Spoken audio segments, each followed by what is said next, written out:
গত এক বছরে প্রচুর X90 সেল হয়েছে, যেগুলো মানুষ মনে করে যে ভাঙে না, একদমই শক্তপোক্ত সেট, 10 তলার উপর থেকে ফেললেও নষ্ট হবে না।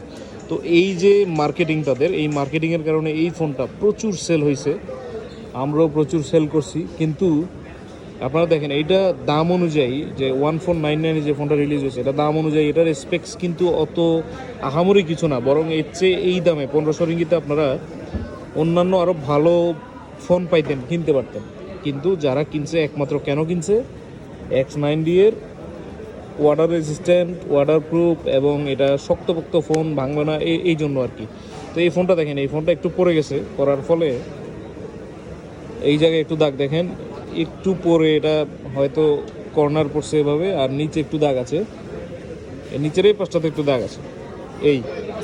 এই ফোনটা নষ্ট হয়ে গেছে, এটা এখন ঠিক হচ্ছে না। আপনি এটা নিয়ে যখন ক্লেম করতে গেছে, ওয়ারেন্টি ক্লেম করতে, তখন 600 রিঙ্গিত চাইছে।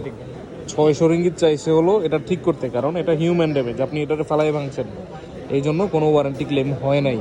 তো ভিডিওটা যারা দেখতেছেন তারা এই রকম মার্কেটিং গিমিকে না পড়ে হুঁশিয়ার থাকবেন। ফোন কেনার ক্ষেত্রে অবশ্যই স্পেক্স দেখে ফোন কিনবেন, যে কোন ফোনটা বেটার অফার করতেছে আপনাকে। ফালাই দিলে ভাঙবে না, পানির মধ্যে ডুবাইলে চুববে না, এই জিনিসগুলো না দেখে কোন ফোনটা আপনারা বেটার অপশন দিচ্ছে, বেটার ক্যামেরা দিচ্ছে, বেটার প্রসেসর দিচ্ছে, এইটা দেখে আপনারা ফোন কিনবেন আশা করি।